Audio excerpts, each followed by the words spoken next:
You know how sometimes when you're mad at your lady, and out of nowhere she'll be like, hey, did that thing come in the mail? Or, hey, did you remember? And I'm like, hey, excuse me?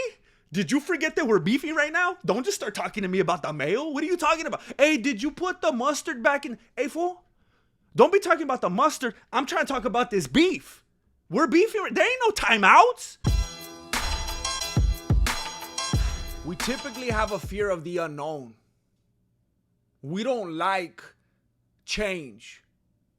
We don't like to accept new things, embrace new things. And not only that, we actually act out against it. We talk down on it. We make fun of it. Right now I'm focusing on BKFC. For the longest time, I have to admit, I would talk about it in my content. And I looked downward on it. And I thought that was just part of that post-UFC trajectory. I thought you go on a little skid. You trickle down into like PFL. Maybe Bellator. BKFC. Slap fighting. And then eventually OnlyFans. So when I was looking up what's going on, what is going on in the MMA world right now? What could I talk about today? And I see Conor McGregor, BKFC. I'm going to click on that. And it's not even a fight. It's not even an actual event. It's a press conference. And I go and I watch that press conference. And I feel like I was taken back in a time machine.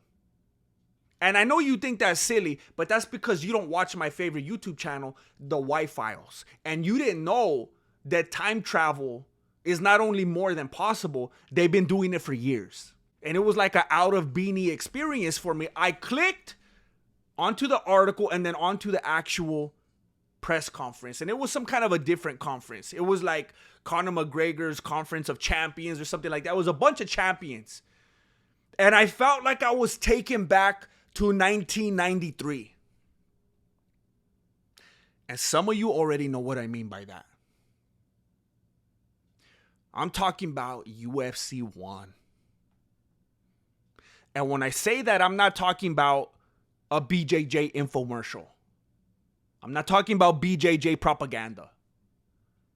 I'm talking about the rawness, the realness, the rough around the edges, that grittiness. I'm talking about the best MMA promoter that we've ever seen, John McCain, in his own words, human cockfighting. That's what I'm talking about. It took me back, and I say it all the time on my channel. I wish the UFC was like that again. It got too mainstream. It got too civilized. Back then, it was like, is someone going to get stabbed? And I like that. And I'm always having this conversation with the viewers. Are we fight fans or are we fight fans? We got these two categories now. We got the just bleed and we got the fools looking for band-aids. This is supposed to be human cockfighting. And that's what I felt like I was taken back to when I watched BKFC. It felt like a combination of the first UFC and in the early days, 2, 3, 4, 5. I don't know when it really. The first UFC and those crazy like Russian MMA promotions like the Epic Fighting Championship. It felt like when you go into a restaurant like in a bad neighborhood and you realize real quickly that you shouldn't be there. And like at any moment something could pop off. Like it's like when you go to the DMV and you feel like you're either going to leave with some kind of a wound or a disease. And I like that. And this video was sponsored by my Patreon with new videos every weekday. For reals. As fight fans, we're supposed to like the freak show. That's what it is. Human cockfighting. That's what fighting is. I'm all the way back to the gladiators in Rome. We're supposed to be sick in the beanie. If we weren't, we would be at home reading some books. So I don't like when people talk about, I'm a fight fan, I train UFC, I got a ringworm too, I roll too, I do BJJ too. Did you even see my ears? And then we're gonna act all soft when we see power slap and we see people getting, their faces, this side of the face is going to that side of the face in slow motion. I love it. Now, I'll be honest, I've never watched a power slap event, but I'm watching highlights. I'm watching slow motion for me. I like to see, I'm sick. But as fight fans, we're supposed to be sick. We're supposed to embrace that. We're not supposed to say we're fight fans and then complain about every single little thing about MMA and try to shut it down. It doesn't make any sense. I really enjoyed the fact that this BKFC, and I'm not trying to diss it. I know it could sound like I'm trying to diss it. But there were definitely some imperfections about the production, and I loved it. It had this crazy bad audio glitch that they didn't even turn off until 20 minutes into the video. The whole time I was like, "Grr," and I could hardly even hear what the dude was saying over it. They changed it 20 minutes into the video. And it felt like, it reminded me of like those fools in Waco. Remember in Waco, Texas, where the FBI killed all those fools, all the Jehovah's Witnesses, and they were doing psychological warfare on them. And they kept playing some song over and over again. I can't remember what song it was, but that's how it was the whole. And I loved it. It appealed to my sickness. It was part of the imperfection, part of the rough around the edgesness. I will not let this opportunity slip through my fingers. Cup of coffee, man, yeah. The dude, and again, I'm not trying to clown on the dude. I don't know if he will end up seeing this. I'm telling you, I love it. The whole time, he was going like this, okay, and we're going to have a fantastic night of fights, and then we're going to do this. I'm paraphrasing because I don't remember what he said. And then right after that, we're going to go to the event where we blah, blah, blah. Like the whole time, like he was looking down at his lines like they can't even afford a teleprompter. And it was hilarious, and I loved it. And I feel like some of these typical MMA fans, if they witnessed something that was similar to that in UFC, they would start a Reddit thread and be like, what is with this unprofessionalism? I don't understand why John Anakin... Bunch of dorks, I'm telling you. I love it. They're supposed to have, all these productions are supposed to have some kind of producer or something in the background telling them what camera to cut to and stuff like that. There were so many times during the conference where the camera was focused on the wrong thing. It would be focused on a fighter, and he'd be like this, like, and he would, like, you could tell it wasn't something that you were supposed to be seeing, and the MC was still talking, and you're supposed to be looking at him, and you could like faintly hear what he was saying in the background, but you couldn't fully hear it because the audio was messed up. It was a freak show. And I loved it. The way that it played out was like there was some kind of mastermind behind it, like if it was intentional. I was imagining like this is something like Andy Kaufman will put on. It was like a skit. And it appealed to what I think would be the typical fight fan. Someone that's looking for something different. Something that's not too mainstream and polished. And it was very entertaining to me. And then it continued when Conor McGregor came out. He came out and I just saw him. I had a big old fat piece of chalk right here. Conor McGregor came out with the cigar, and he's walking around like this, talking with this cigar. And I'm not really up on fashion and, style and what's cool. And I don't smoke.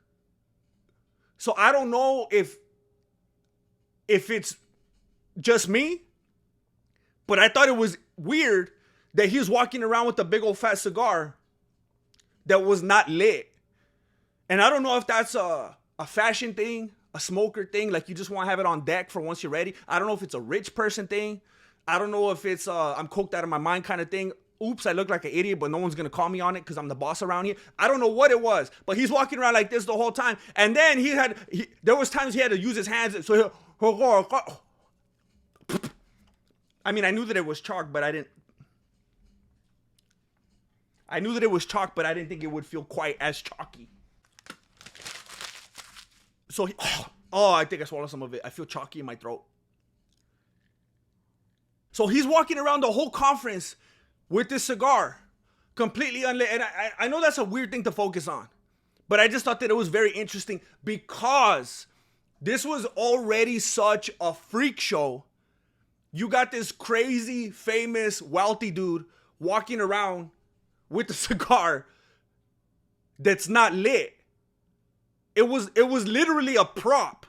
So it was almost like a blatant showing of like, this is a sketch. He literally came in like Carrot Top. He had a prop in his hand. And there was something different about Conor McGregor. And I talked with Jesse on Fire about it. And if you don't know, me and Jesse on Fire did a live stream on his channel. And you should go and check it out and show some love.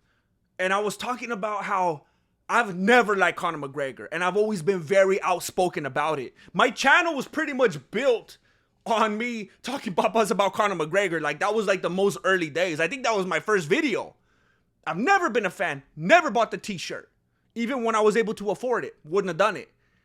And something about this press conference, I was like, yeah. Like, I felt like I was watching the old WWF type of promo being cut. And that's like, this conference was riddled with promos. And I might be in the minority here, but I'm like one of those dudes when I'm playing like Resident Evil, Fallout, Grand Theft Auto. I love cutscenes.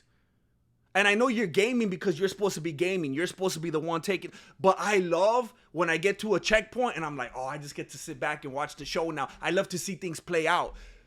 He was cutting these promos. Just the night before, I was working on a video and I had to look up a Macho Man clip, Macho Man Randy Savage. And I ended up going down this wormhole and I was watching a bunch of Randy Savage. Oh, yeah, listen here, I'm gonna tell you some, like the whole thing, you know how that fool talks.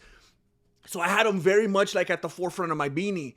And when Conor McGregor was talking, I was like, I feel like that fool stayed up all night watching Macho Man Randy Savage content as well. It felt like that's what he was channeling.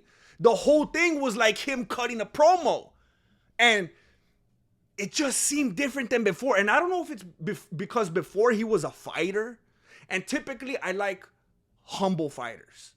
I like fools that aren't all flamboyant and loudmouth and overly cocky and stuff like that. People like GSP, people like Fedor, people like Khabib Nurmagomedov. I love fighters like that. And I always hated how full of himself he was, even though that's what he had to do to make his money. I get it. And maybe it was because in this case, he wasn't a fighter. He wasn't facing off with someone. It was just him in general. Just that general aura. And now he's just representing a whole company. So I don't know. Something about the framing. I just saw it differently. Maybe it was just that I missed how crazy that fool was. Because the UFC's been so boring. Because he's been away from the sport for so long. Maybe I just had to step away a little bit. I don't know. Maybe that distant made the heart grow fonder. And it's like, I think about it like tomatoes. Like I've never liked tomatoes. I think tomatoes are disgusting. Like I don't want that in my cheeseburger. But then one day, I got a spicy chicken sandwich from Carl's Jr. And the lady apparently didn't hear me say no tomatoes, or it was a act of violence. I don't know what it was. She put a tomato on my chicken sandwich. And I didn't know, and I accidentally bit it. And I loved it. And then I was like, oh snap. I didn't know that I actually like tomatoes. I'm going to try to put it in my cheeseburger. And I almost threw up. And I regret it. And it was a funny phenomenon that to this day, I can't even, even the thought of putting a tomato in my cheeseburger makes me feel sick. But I'll take one all day in my spicy chicken sandwich. So it's like Conor McGregor is the tomato. And when he was in the UFC, I couldn't stand that fool. And I made so much content about that fool. But when he's in BKFC, it's like that spicy chicken sandwich, you know? And I know this is exactly what all of you were thinking. Like, this is the perfect illustration. But something very interesting happened when he was cutting promos. He squared up at a certain point with Mike Perry. And I'll spare you all the details. You could go watch it. But they ended up squared up. And Mike Perry was pretty much calling him out. And Conor was letting him know, down the road, not right now, you got to fight someone else first. But in the midst of that, he told him, and I wrote it down right here. He told him, this is Mike Perry he was talking to. He told them, you'll dance for me, boy. He said, you'll dance for me, boy. I'm your owner. You will dance for me. And I haven't heard a single other soul talk about this. And maybe MMA Joey will. He has had some fantastic takes. I've been seeing some of his stuff lately, and I kind of like the way that fool thinks. But I haven't seen a single other person touch on the fact that Conor McGregor on stage, on live internet, told that African fool, you will dance for me, boy. I'm your owner. Nobody else seemed to catch this. And I don't know if that's on purpose. I don't know if they're trying to sweep it under the rug. And I'm not saying that to cancel anybody. I'm saying that because it's part of the freak show. And I'm sick in the beanie. Now, let me tell you something. I don't champion racism. I don't sign off on it. I don't condone it in an outspoken type of fashion. But here's how I look at it. Imagine if you're like at, you're standing outside at like TJ Maxx, and you see someone tell someone else a racial slur. And you start like, oh snap. And you kind of like, you have your bags and you're kind of like peeking behind the car because you don't want to get involved. But you want to watch, It's like when you're on TikTok and you're just scrolling, you're on the toilet, and you see somebody, two very contrasting people, right? Like the perfect setup for some good old-fashioned racism, right? Two very contrasting colors, walks of life, like perfectly primed for some racism, And one of them says a slur, something very offensive toward the other person. Now, you might not heart the video. You might not comment on it because you don't really want to be visibly affiliated with it. You're not going to share it. You're not going to go share it with your manager at work, You're not going to repost it on your Facebook. But you're going to watch it, right? And don't lie to me. You're going to watch the video because we're all sick like that. We're those fools over there waiting for him to go like this. We're watching the gladiators. We want to see the freak show. That's kind of what it's like when I was a little kid and I would get scared, And I would hear my parents like fighting in the next room. And I don't want them to be fighting. But we have this curious nature about us, And I would get a cup and I would put it on the wall and I would listen.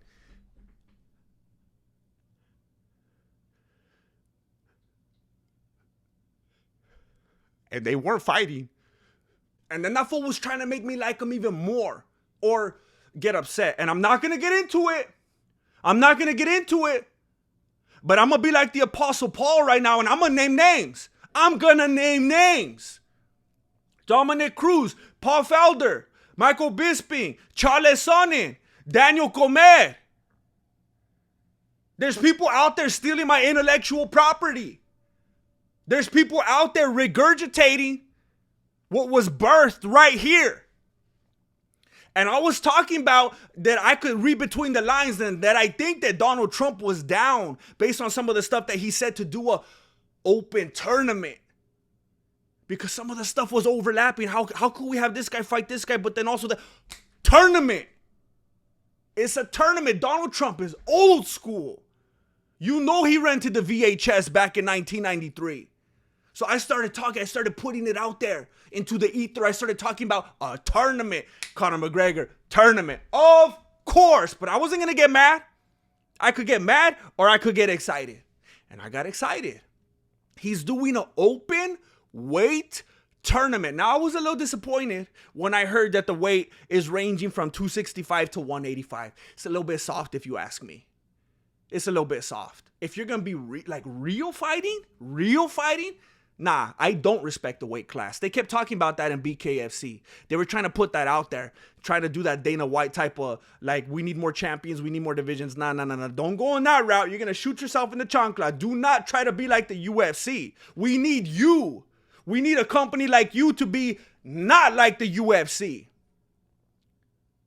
And he was talking about this open weight tournament. That's a freak show. Now, I wish like little 125-pound dudes can get in there. And John Dodson wanted to. He wanted to throw himself in there. But they were like, let's see how this goes first. There's a lot of legalities and stuff like that. And these fighters are getting incentivized. The number one place winner of the tournament is going to get $15 million. Some of these fools could headline pay-per-view after pay-per-view, and the UFC be champions never even think about that kind of money. The number one winner gets $15 million. And then second, third, blah, blah, blah, blah. All the other winners are going to total up to $25 million total with the 15. $25 million they're passing out in total. They're giving all their champions and people that are kind of like veterans, 10 fights and plus, and champions, they're giving them equity in the company. Just right off these people that unfortunately are always going to go like no one even knows them because they're watching UFC, and people are like, UFC fans, MMA fans have gotten a little bit snobby. They think they're too good for promotions like BKFC. And they're never even going to know these people's names in BKFC that have equity, that have hundreds of thousands and millions, because they were going over the different brackets of dollars, and they're getting something that Conor McGregor never even got from the UFC. And look at everything that he did for the UFC. And Conor was upset with them. He was kind of taking shots here and there at the UFC, talking about how he wasn't taken care of, and now he wants to do it. And the fool's making me fall in love with him. I already said this in the podcast with Jesse on Fire, but it's like when me and my lady are having issues, you know? And I'm actively being mad at her, you know? And she's trying to, you know how sometimes when you're mad at your lady, and out of nowhere she'll be like, hey, did that thing come in the mail? Or, hey, did you remember? And I'm like, hey, excuse me? Did you forget that we're beefing right now? Don't just start talking to me about the mail. What are you talking about? Hey, did you put the mustard back in? Hey, fool. Don't be talking about the mustard. I'm trying to talk about this beef. We're beefing. There ain't no timeouts. And there's times when we're beefing, and then she's trying to come out in those Daisy Dukes, and I'm like, hey, fool, stop trying to. I'm trying to be mad at you right now. You're trying to manipulate. Like, I feel like that's what Conor's doing to. I can't even get my words out. I've been hating on that fool. I've been talking Papa since like 2016. And now he's coming out with the Daisy Dukes on. And I don't know how to act. One of my favorite parts, if not my favorite, and I hope that the image has good enough resolution so I could put it on the thumbnail. One of my favorite moments, and he did this. If you don't want to, and you have to watch this press conference. But if you don't want to, for whatever stupid reason, you have to at least watch the end when they're doing the face-offs. Every single couple that came and faced off, Conor McGregor was standing in between them, and he was going like this, and he was talking with them, and he was trying to hype them up, and he was saying all these crazy things. There was this one pair, what did he say? He said something that sounded like all corny and motivational, but you could tell he said it with everything within him, so passionate. He said something like, oh man, like this isn't what he said, but it was similar. He said something like, I think I just remembered it. He said, seize the moment. Like the most dumb, like these fools are about to try to kill each other. And he's rattling off, he's trying to hype him up. And then you could hear him go, seize the moment. He was just like, he was having fun. But especially when it was Mike Perry and some other dude with the cowboy hat that I don't even know his name. Apparently Mike Perry beat him twice already. But the look in his eyes and the passion that he had, it was like, it was something I never seen before. Imagine you see two headliners squaring up, facing off, and then Dana White's in the corner talking papas to him. It's like, we don't see that. And he was doing that And he was so intense about it, and he was so into it. The way it was almost like he was jealous, like he wanted to be back there himself. And you gotta go look at it. You see his beady little eyes looking at them, just watching them and wanting to be in on it. It reminded me of like P. Diddy sitting in the corner, like watching Cassie. That's what it felt like. I felt like I was like a fly on the wall. I think the UFC has a problem with trying to be too mainstream, too professional, too polished, and that's never what it was supposed to be. And it's probably because sponsorships and always trying to. I used to work for this big old company, and once you even get it in that, it's like when Dana tells people, the moment you're thinking about retiring, you're done. It's over. Same thing with big companies. The moment they start thinking about, like, what do they call it? When they open up for like stockholders and all this kind of stuff, and they start becoming available to incorporate with other companies. The moment that happens, oh, you can't say this anymore. You can't act like that. You can't do it's over. You killed it. And whatever. You got to do what you got to do. It's a business. If you started doing what you're doing in the first place to make money and that's making you the money, how can we be mad at you? I get it. But it ruins a company. And it ruins the experience for the fans. And when you're watching a press conference, it's very few and far between where something crazy actually happens. And it's so crazy that all the different MMA outlets start posting about that one thing and it goes viral. When I'm watching BKFC, it feels like every moment is like that. And I'm a big fan now. I felt like at any moment I could be watching this and my blood pressure was so high. I felt so antsy. I felt like at any moment I could be stabbed like through the screen. And I love it. Because as a fight fan, and as it should be, I love the freak show.